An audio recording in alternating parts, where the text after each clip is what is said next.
statement, and then we'll move on to questions. Would've, could've, should've.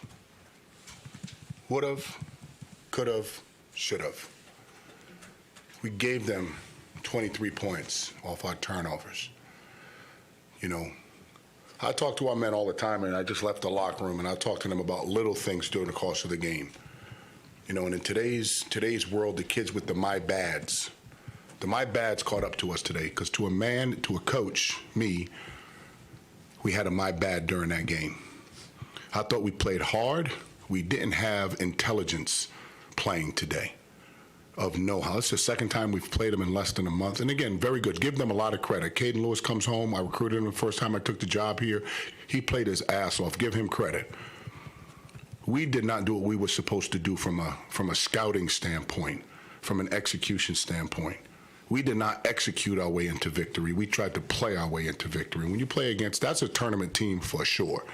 For sure, that's a tournament team. And give Kevin a lot of credit, because I thought his kids responded, and especially in the second half. You know, we're over-helping on threes. They make 10 threes a game. They had 2 at halftime. They make 8 in the second half. I mean, that's, again, young men have to understand, like, little things add up over the course of the game.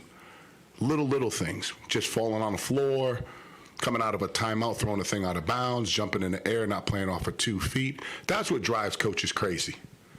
You know, they missed 14 free throws. Missed 14 free throws coming down the stretch. So, again, credit to them. You know, I'm proud of how hard our men played. I'm very disappointed with our emotional intelligence to complete the game. Very, very disappointed in that. Great crowd. Appreciate people fighting the wind and fighting the cold weather. One of our better crowds we've had here. It just sucks that we cannot respond in a way to thank them with a win versus would've, could've, should've. Start with Patrick Stevens. And you addressed it a little bit, but Caden Lewis's work there down the stretch. Yeah, he was really good. He was really, really good.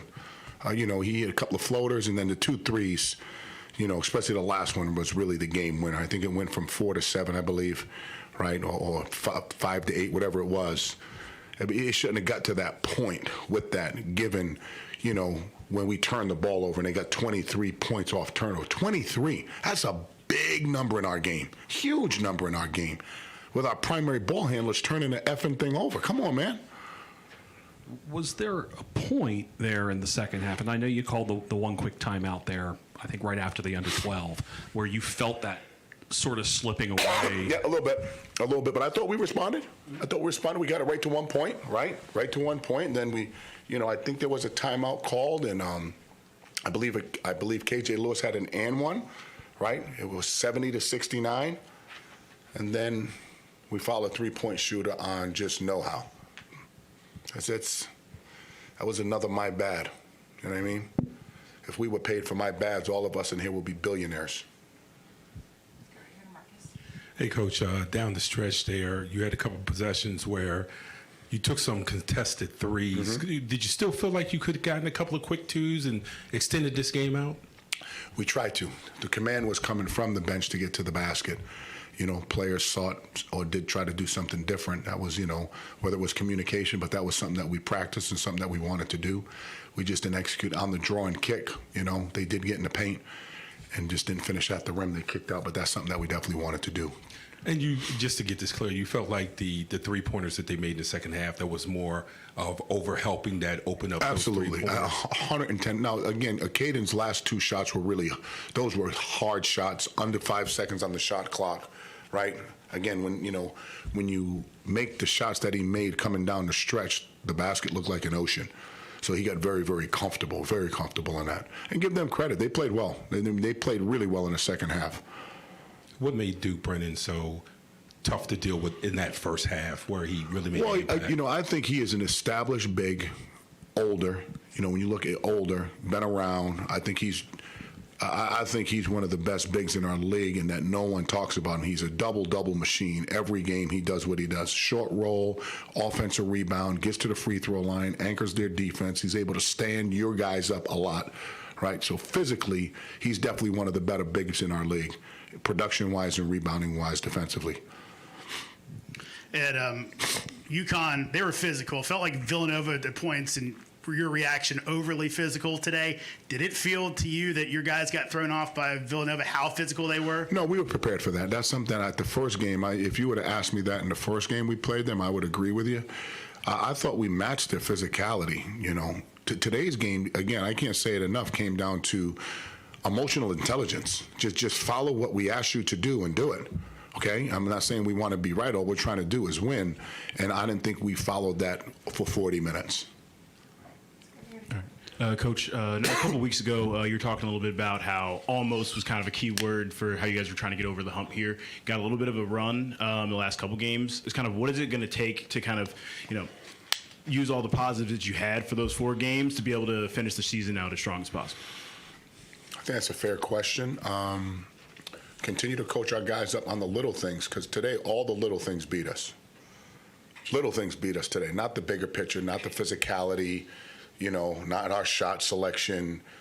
We had so many mental breakdowns today, and I thought that caused a lot of hurt that we're sitting at the podium right now. Continue to do what we're doing. I don't think we played bad. I didn't think we played smart, in particular in the last 7 minutes of the game. It was something that I wasn't prepared for our guys to do. Let's get over to Ron Bailey. Your short roll game was not as effective as it has been the last several games. Mm-hmm. Do you think teams are catching up to it? Well, that's how they play. They, again, off the ball, they're in a drop the whole game. Brennan doesn't leave the paint at all. So what they do is they really hug off the corners and they hug off the elbows, and it really makes it tough for your short roll game to get there. Well, I thought we had a really good short roll, and we just dropped the ball. Late in the game, we were down 3. We tried to. It was a dying short roll play.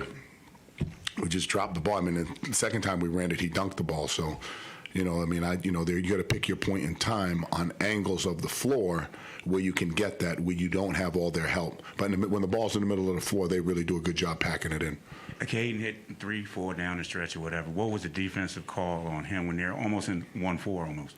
Again, every one of his baskets came with 4 or less seconds on the clock coming down. So that was one of those, he came home and, the gods of the DMV rewarded him. It was just, I thought our defense, he was a good player that made a good shot, right? I don't know if we could have played better defense on some of it.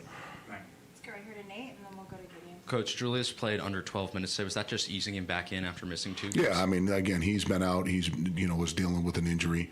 We're worried about his conditioning. That was more of a product of him just trying to get back on the floor. And then, by my count, it's been over 18 years since you first coached against Kevin Willard. What have you picked up in that time going against a Willard team? He changes his defense well.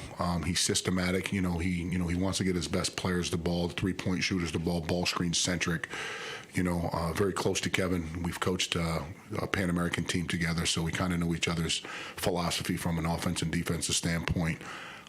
Good coach, really good coach, and they were very fortunate to win in our building today, which doesn't make me happy. Yet, hopefully, we have an opportunity to see them in the Big East tournament. All right, thanks.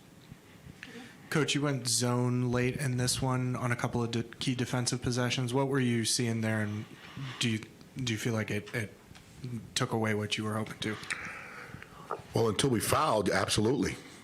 Because again, it came down to the 3 possessions we played, we fouled, and then it came down to 2 runners in the basket going left hand across with a high kiss.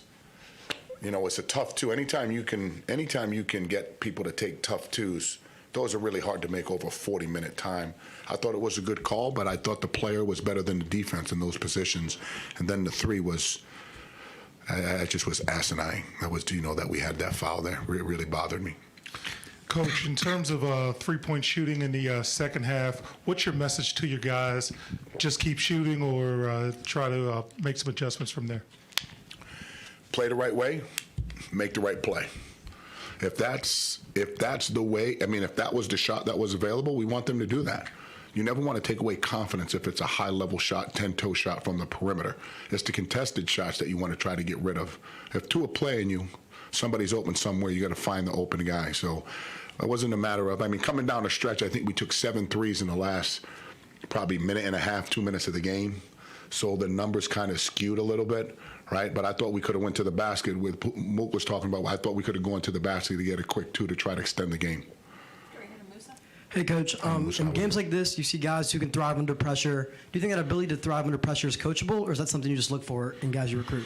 Some kids have an it. Great question. Some kids have an it. Some kids live for that moment. Some kids have to develop into that moment, right? When you have young men that haven't had the consistent minutes from whatever school they come from, they come play for us, right? You know, it takes time, but not everybody has that in the moment. I would say tonight, Caden had that it. Caden definitely had that. So, you know, happy for him, pissed for us. Okay. Any other questions? Thank you. Thank you.